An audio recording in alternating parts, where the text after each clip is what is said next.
Republicans have been working to destroy jobs for 3 years. And fortunately, the Democrats in the Senate have blocked them. But in the states, they've succeeded in destroying over 500,000 jobs and cut another 100,000 at the federal level. So when you hear Republicans talk about high unemployment, remember, they're not complaining, they're bragging. So how long can Republicans get away with crashing the economy for political gain? Here to answer that is Neal Asbury, host of the Truth for America radio show and author of the book Conscientious Equity. Neal, welcome. Thanks for having me back, Thom. Thanks for joining us. Are you afraid that your party's plan to crash the economy might backfire and have Republicans lose big in November?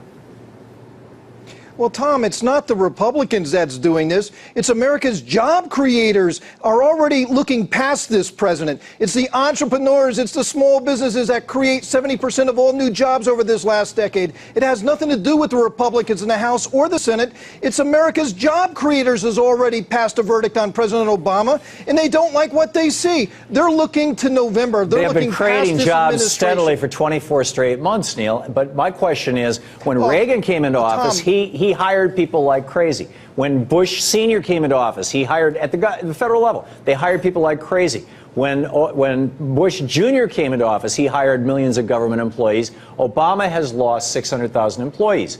We have the Paul Ryan budget, among others, would have cut 7 million people from the workforce had these things been passed. Please name for me one piece of legislation that the Republicans have put forward that would have put anybody to work. Well, Thom, I mean, a federal federal agency isn't the key to job creation. What you seem to indicate is that it's the government's responsibility to create jobs. No, Thom, it's the private sector locks. No, Neal, to create jobs. Neal, you don't understand. When the private sector fails, when the private sector locks up, when you have insane Republican deregulation policies like you had under Bush and Greenspan, like when you have 30 years of Reaganomics destroying the economy and it crashes, just like Hoovernomics and Hardynomics and Coolidgenomics crashed the economy, then the government has to be the employer of last resort. There's nobody else hiring. No, Thom, no, Thom. We have to inspire the private sector. We have to inspire the entrepreneurs that go out there and create these jobs. I mean, you know what inspires entrepreneurs, Neal? That's just insane.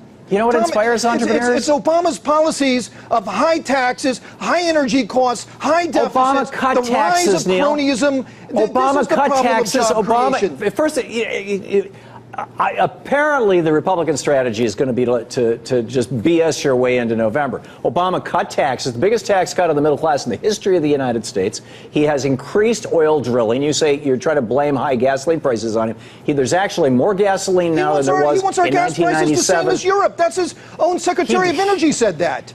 In a completely different context. Again, you're twisting things. If this is the Republican strategy to take things out of context or lie about things, I get it why you're probably not going to win. You know, it's astounding. No, Thom, it's not that. It's all about job creation. Thom, last month in March, 122,000 new jobs were created, but 165,000 people just gave up and stopped looking for work. No, they didn't. It looks like to me, President Obama's job creation strategy is if everybody just stopped looking for a job, you know, they just gave up, full of despair, forget about it, we can't find work. Well, this might be Neal, where your Republican efforts. His only job creation. This unemployment crisis is everybody stop looking for work. This might be where your Republican efforts are actually going to backfire, because you say people stop looking for work. What the government says is they stop being eligible for unemployment. The Republicans forced Obama to cut the 99-week... Unemployment as a way of job creation, Thom? The 99-week extension of unemployment benefits down to 76 weeks. So now you've got people falling off the rolls faster, quote, not looking for work faster.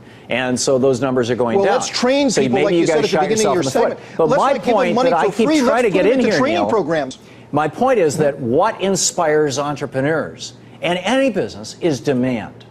If the government hires people and puts money in their pocket, those people, unlike CEOs who put their money in Swiss bank accounts, those people go into the local community and buy things. That creates demand. Demand creates a demand for manufacturing and for work. We need to get money into the pockets of people who will spend it. Why do the Republicans want to... What inspires America's entrepreneurs and small business owners is confidence. Thom, President Obama just does not have in his tool set the skills needed to run this economy. He's in way over his head. America's entrepreneurs has checked out on him. They're looking past this president to November. The American people are going to have to decide, does recovery come in 6 months or does it come in 5 years? It's absolutely impossible for recovery under President Obama. Neal, I'm sorry to say it, 30 years of Reaganomics has driven us into the ditch. We had, just during the last 10 years, we've lost over 60,000 factories, not jobs, factories in the United States, shipped overseas. 30 years of Reaganomics has destroyed us. It is, it is so clear. And I think to pretty much all Americans, and you guys, the only solution I hear from you is more tax cuts, $3 trillion worth of tax cuts for rich people, and an increase in taxes on working people. Romney's 25%. Let's go for a flat tax. Let's have people who work as greeters at Walmart start paying federal income taxes. I don't see how that's going to make any jobs. Well, I tell you, you talked about manufacturing, and that's something that we do agree on, Thom, and I'm very passionate about that as an American manufacturer. I started my career as an Asian manufacturer, and there's literally legions of people like me who want to come back home, but they're looking for a sign. Let's bring these job creators back home. Some of the best job creators in the world are Americans, but they left our country. Let's bring them back home. Those are not job creators, Neal. They are leeches. President Obama does not communicate with those people. He doesn't talk their language. He doesn't talk the language of the leeches. You call them job creators, I call them leeches. The job creators are the people who are spending money, who are creating demand. If there's no demand in an economy, you got nothing. Job creators are the risk takers. What built this country into the greatest economy that the world has ever known is because of American entrepreneurs and risk takers. And if they're moving their jobs overseas, they're leeches. And I say they want to come home, but let's create the environment that they do come home. And President Obama is incapable Neal, of creating that environment, Thom. Why did we have strong domestic manufacturing for 210 years in the United States, and all of a sudden in 25 years it went away? Why would that be? Because of the Marshall Plan, Thom. When we opened our market wide to the world and we asked for nothing in return, we've had 60 years of the Marshall Plan export economics, and we got to turn that around right now. The Marshall Plan did not change our tariffs. We have to open up markets for Neal, our manufacturers. Neal, let me hand you, if you want to be partisan about this, let me hand you something.